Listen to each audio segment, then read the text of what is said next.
El doctor Salvatore Ferraro, conferencista desde Venezuela, médico pediatra de la Universidad del Oriente de Venezuela, infectólogo pediatra de la Universidad Central de Venezuela, con diplomado en la Escuela Nacional de Salud de Madrid, España, gerente médico de laboratorios GSK para Centroamérica y el Caribe, exmédico consultante del Programa Regional de VIH-Sida en el estado de Bolívar, Venezuela, miembro de la Sociedad Venezolana de Pediatría y de la Sociedad Venezolana de Infectología. Muy buenas noches. Buenas noches. Gracias a los organizadores de este evento por permitirnos compartir los siguientes 30 minutos. Yo voy a hablarles de un tema que creo que es bastante interesante en el área de la especialidad de todos ustedes, de las infecciones urinarias, que sabemos que es una enfermedad súper frecuente en la mujer, en el embarazo. Sabemos que al menos un episodio de infección urinaria será presente en la vida de cualquier mujer en su etapa adulta, y también que aproximadamente un 40% de ellas va a tener recurrencias.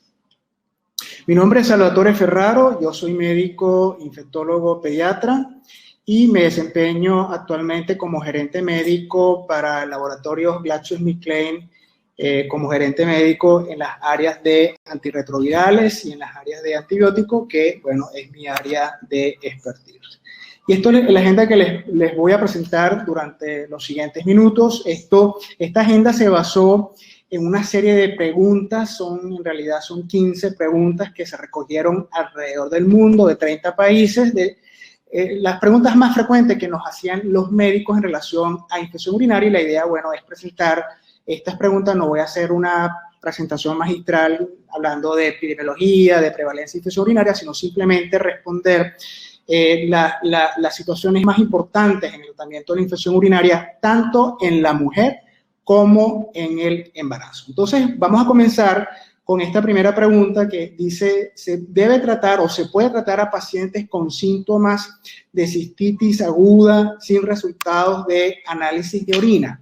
Es decir, la mujer adulta, una mujer sana, que no tiene factores de riesgo, que no tiene criterios para pensar una infección urinaria complicada y que tiene los síntomas de infección urinaria del tracto inferior, es decir, disuria, frecuencia y urgencia miccional, evidentemente con ausencia de secreción o irritación vaginal. Bueno, lo que nos dicen las guías, en este caso les voy a presentar mucho de las recomendaciones que nos están dando las guías de la Asociación Europea de Urología, que fueron muy recientemente actualizadas en marzo del 2020, es que sí, realmente sí podemos tratar o se puede autotratar y se puede diagnosticar sin necesidad del resultado de un análisis de orina a estas mujeres sin factores de riesgo, con sintomatología, digamos, típica y con ausencia de secreción o irritación vaginal.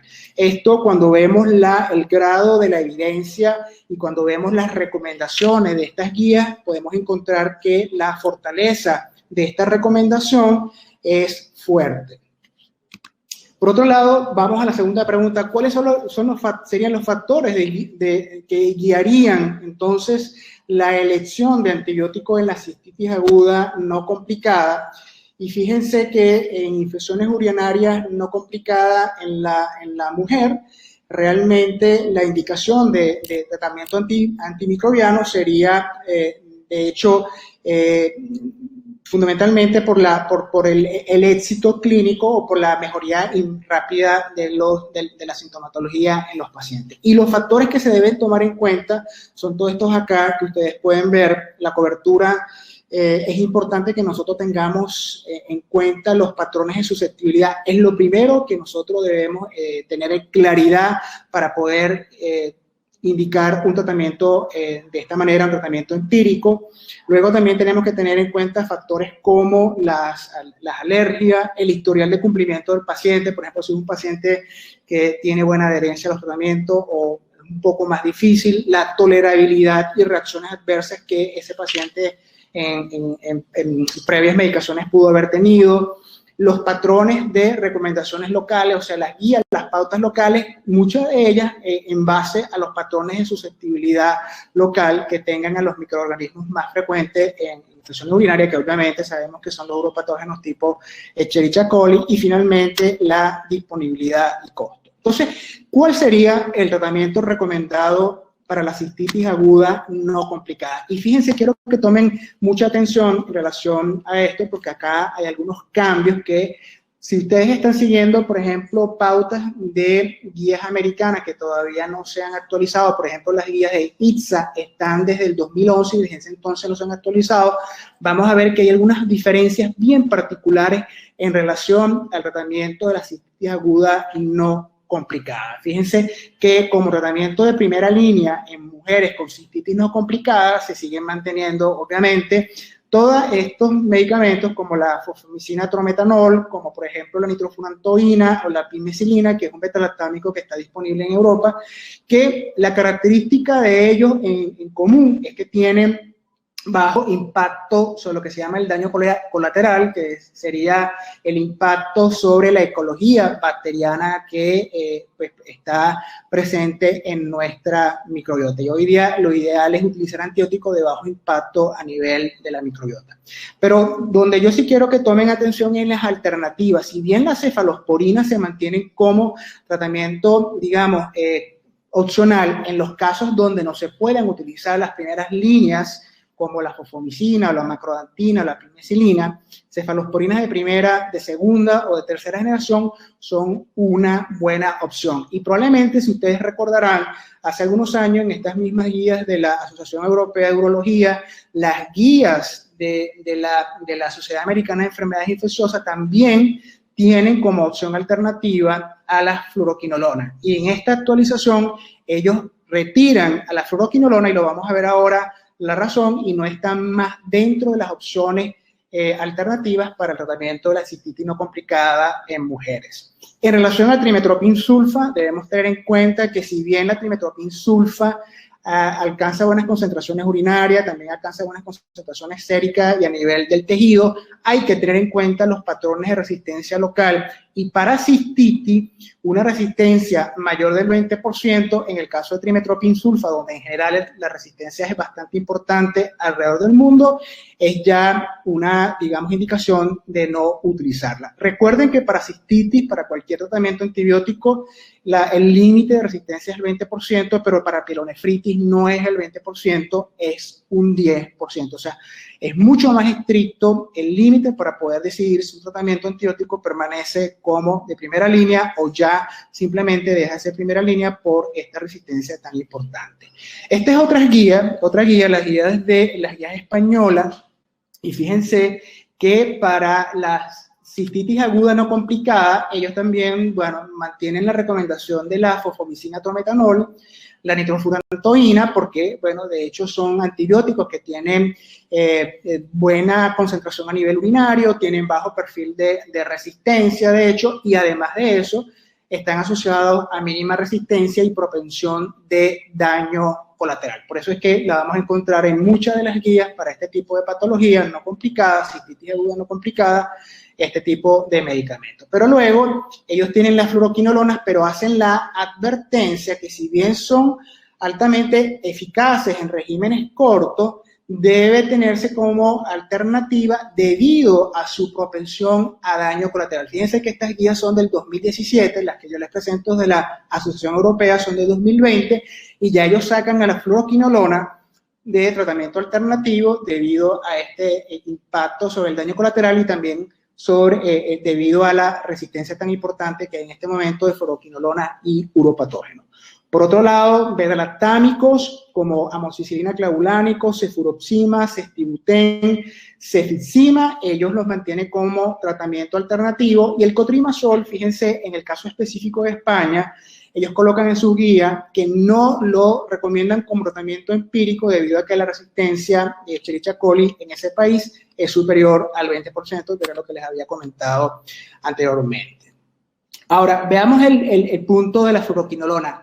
En el tratamiento de la cistitis aguda no complicada. Ya les había dicho que las guías de la Asociación Europea la saca de opción alternativa, y la razón de que la saca la Asociación Europea es por el efecto ecológico negativo tan importante que tiene, aparte de las altas tasas de resistencia en todo el mundo. Además a esto hay que agregarle que desde el año 2016 la FDA ha venido haciendo algunas advertencias en relación a efectos graves, secundarios, irreversibles, asociados, no en todos los pacientes, obviamente, hay pacientes con factores de riesgo para estos eventos asociados al uso de fluoroquinolona, y en enfermedades como sinusitis bacteriana aguda, como por ejemplo la exacerbación bacteriana de la bronquitis crónica y la infección urinaria no complicada, entonces acá las quinolonas no deberían utilizarse como tratamiento de primera línea si tenemos otras opciones viables.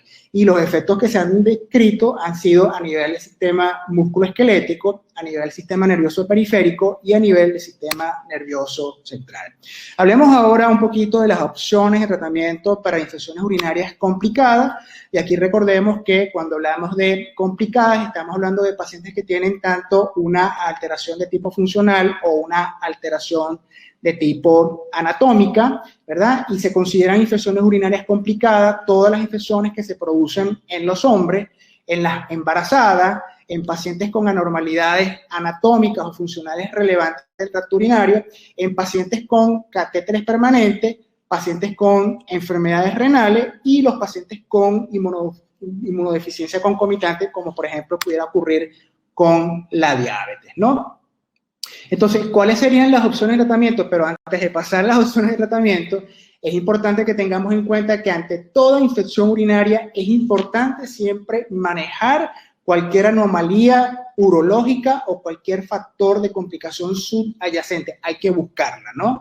Se deben además de manera obligatoria realizar cultivos de orina, susceptibilidad, además porque generalmente vamos a comenzar un tratamiento empírico y luego hay que chequear ese resultado para ver si hay que realizar algún ajuste en el tratamiento antimicrobiano. Y bueno, también es importante que el paciente, bueno, cuando el paciente tiene manifestaciones sistémicas, obviamente debe recibir tratamiento endovenoso. Estas son las recomendaciones que nos dan las guías de la Sociedad Europea de Urología. Ellos recomiendan la utilización de amoxicilina más un aminoglicósido, una cefalosporina de segunda generación que pudiera ser, por ejemplo, cefuroxima más un aminoglicósido. Consideren que esto son las recomendaciones que ellos dan para tratamiento ambulatorio, y una cefalosporina tipo ceftriaxona por vía endovenosa cuando ya el paciente tiene síntomas sistémicos y necesitaría ser hospitalizado.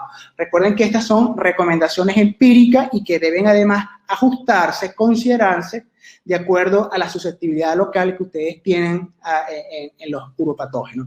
Y en relación a las quinolonas, a la ciprofloxacina, ellos las consideran en infecciones urinarias complicadas siempre y cuando la resistencia local sea menor del 10%, y las considerarían en pacientes, por ejemplo, que tienen anafilaxias por antimicrobianos beta-lactámicos. Ellos no recomiendan de entrada la utilización de fluoroquinolona como tratamiento empírico en todos aquellos pacientes que están en el servicio de urología o los pacientes que han estado hospitalizados y recibido fluoroquinolona previamente. Veamos cuáles son los factores de riesgo ahora para infecciones urinarias recurrentes, que son súper importantes. Y acá recordemos que va a depender pues de la edad de la mujer, si es una mujer joven y premenopáusica, donde generalmente las relaciones sexuales son las más frecuentes, entre otras causas, en mujeres posmenopáusicas y ancianas, donde la historia de infecciones urinarias antes de la menopausia parece que juega un papel importante, la incontinencia urinaria, la vaginitis atrófica por deficiencia de estrógeno, entre otras causas. ¿Cuál sería entonces, qué deberíamos tomar en cuenta en relación al manejo de la infección urinaria en la mujer recurrente? Fíjense, estas son las recomendaciones en cuanto a lo que se puede hacer en aquellas pacientes para prevenir las infecciones urinarias recurrentes, y hay recomendaciones fuertes y hay recomendaciones que tienen un grado de recomendación débil. Vamos a ver primero los grados de recomendación fuerte.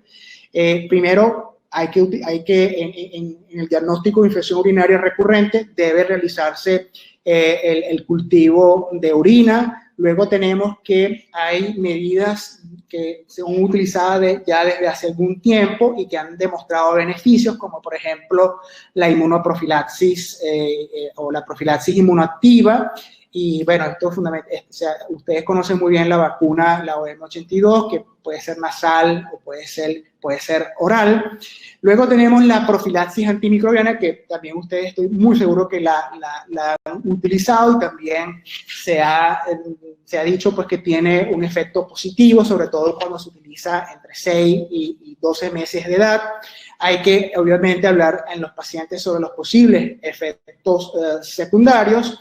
Y finalmente, en aquellos pacientes que tienen buen cumplimiento, pacientes adherentes, pacientes que realmente siguen nuestras recomendaciones, recomendar terapias antimicrobianas a corto plazo autoadministradas. Por otro lado, tenemos otras recomendaciones, pero que tienen un grado de fortaleza un poco más débil, como por ejemplo tener que realizar estudios extensos de exploración en mujeres menores de 40 años de edad con infecciones urinarias recurrentes, pero que en realidad no tienen factores de riesgo y que probablemente no se justificaría hacer toda esta rutina extensa. Por otro lado, tenemos las modificaciones en cuanto a comportamiento que podrían, digamos, reducir el riesgo. Se ha dicho que pareciera que esto no tiene tanto impacto en la reducción de las infecciones urinarias. Y bueno, el reemplazo con estrógeno vaginal, hay algo de controversia, hay algunas guías que dicen que sí funciona, pero que realmente funciona es en la mujer ya menopáusica y que realmente tiene atrofia vaginal, que puede tener, digamos, algún beneficio en este tipo de pacientes. Luego hay otras medidas, como por ejemplo, hemos siempre oído hablar de el jugo de arándano para evitar las infecciones urinarias recurrentes, y en el caso, por ejemplo, de lo que se analiza en la guía actualizada de la Sociedad Europea de Urología en relación a todos los análisis que se hicieron de los diferentes estudios, al final encontramos digamos, el hecho de que hay resultados contradictorios y por lo cual no se puede hacer ninguna recomendación en relación al consumo diario de productos de arándanos. Sin embargo, hay otras guías como las guías canadienses de urología, las guías de urodinamia, las guías de medicina pélvica de la mujer, que sí dicen que los médicos pudieran ofrecer profilaxis con arándanos en mujeres con infecciones urinarias recurrentes, y esto debe hacerse también. Ya entendí, pero luego te explicaba.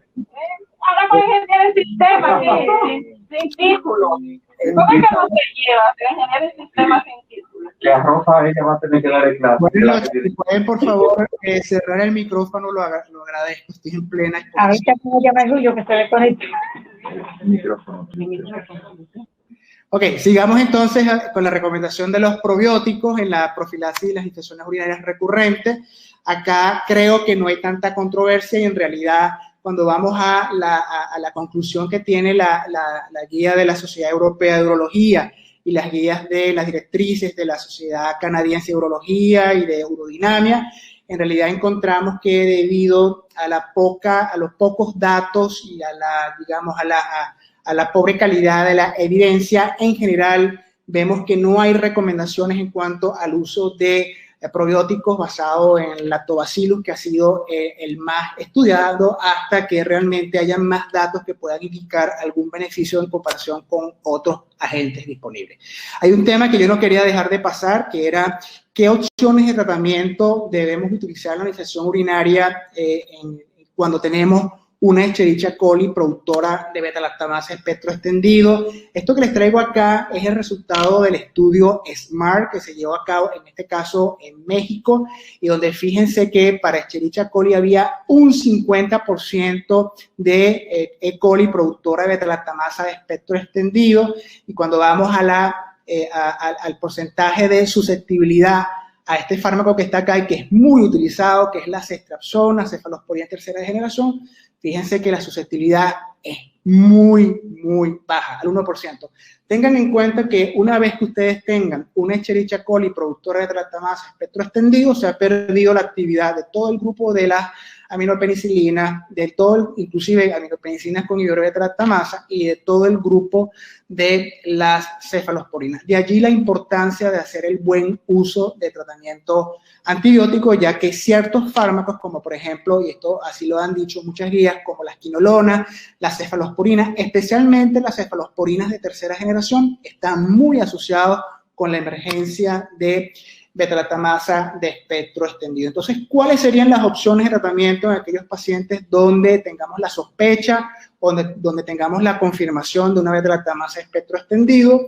Entonces, sería la utilización de carbapenémicos, en el caso que corresponda para pacientes de tratamiento parenteral, combinaciones de algunos beta-lactámicos y beta-lactamasas, por ejemplo, la piperacilina tazobactam a veces puede funcionar. En el caso de vía oral, que el paciente, por ejemplo, tenga una cistitis no complicada por una beta-lactamasa de espectro extendido, fíjense que funciona muy bien fosfomicina y nitrofurantoína, pero acá tengan en cuenta que si el paciente tiene riesgo de que tiene un poco más allá que una simple cistitis, por ejemplo, pueda estar haciendo una pielonefritis, no debe utilizarse ni fosfomicina ni nitrofurantoína, porque estos antibióticos, a pesar de que alcanzan buenas concentraciones a nivel urinario, no alcanzan buenas concentraciones a nivel sérico y tampoco a nivel de tejido renal. Otras opciones también puede ser la utilización de aminoglicósidos.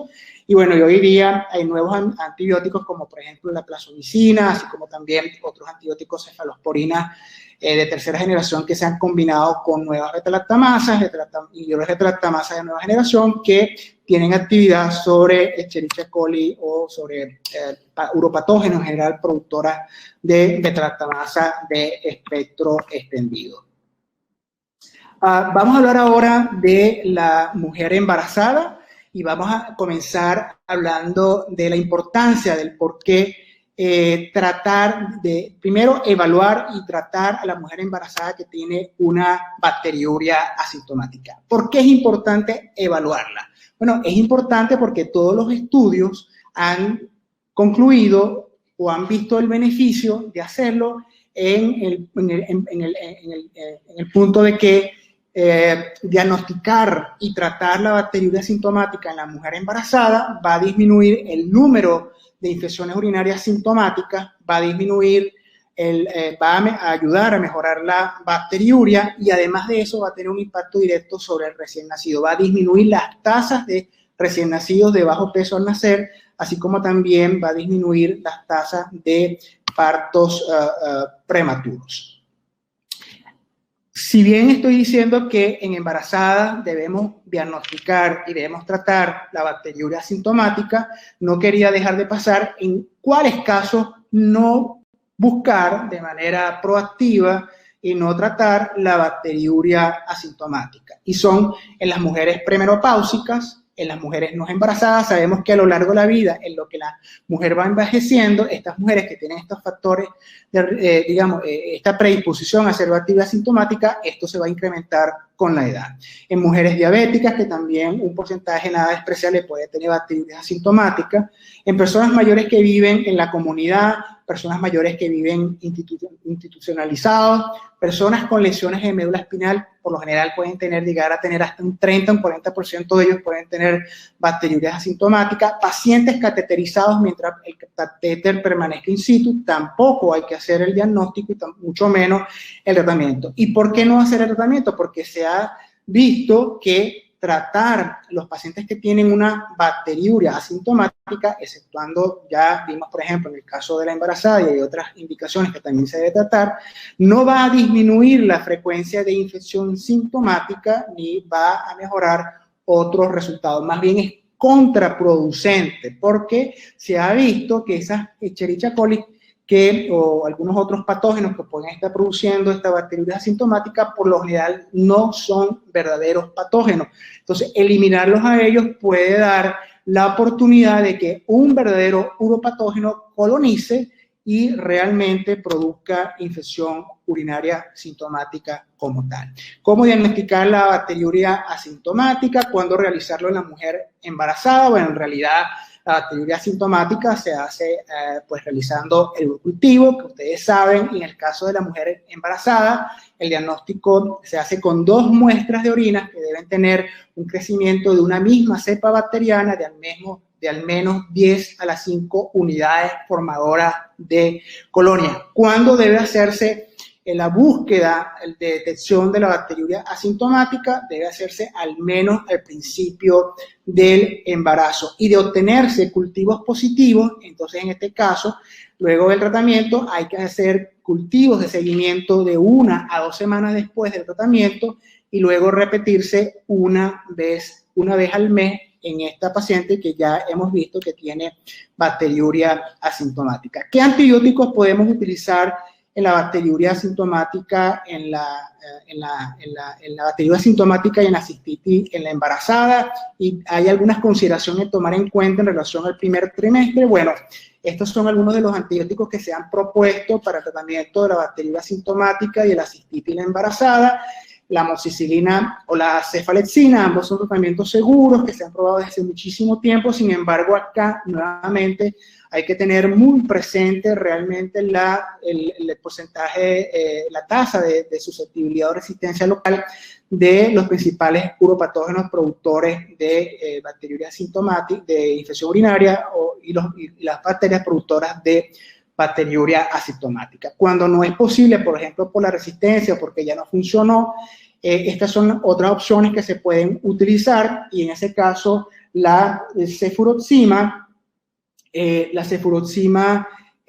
pues se puede utilizar durante todo el embarazo, es una droga clase B. La nitrofurantoína se puede utilizar, sin embargo no se puede utilizar en el primer trimestre, no se recomienda y debería como que limitarse más hacia el segundo y hacia el tercer trimestre del embarazo. Y amoxicilina ácido clavulánico se puede utilizar durante todo el trimestre. Obviamente todas estas drogas siempre hay que sopesar riesgo-beneficio de tener que utilizarlas en el primer trimestre de embarazo.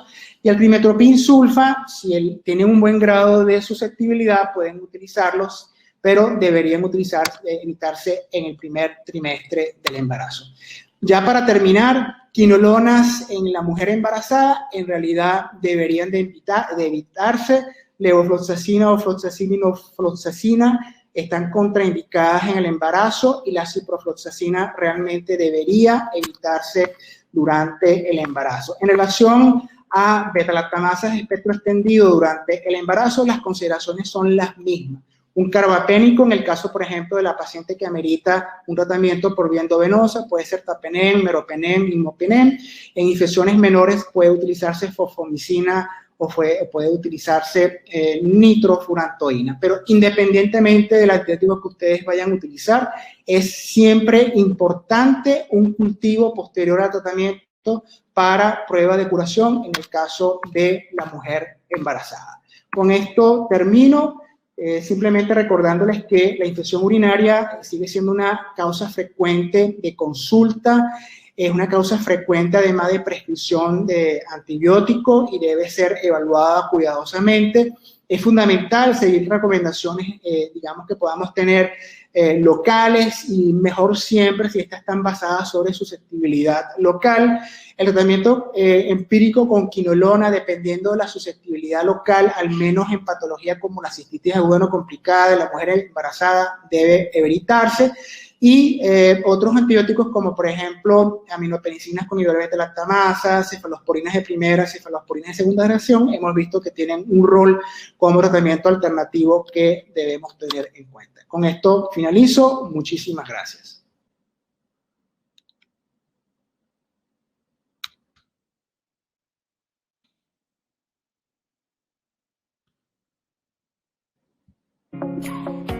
Patrocinadores Platinum, Qlaira, Mirena, GSK, con sus productos Bostrix, Augmentin, Nestlé Materna, Nestlé Materna OptiAbsorb, Nestlé Materna DHA, Chalver Laboratorios, Swishmade, Babina Gold Mama, Lafagué, con su producto Maximum D3CB. Patrocinadores Plata, Iberofármacos, con sus productos Vitarinad, vitaminas prenatales y Fluderma C. Mefasa Pharma, con sus productos Ferroprotina y Gesemed. Asofarma, con sus productos The Blacks e Idena. Laboratorios Alfa,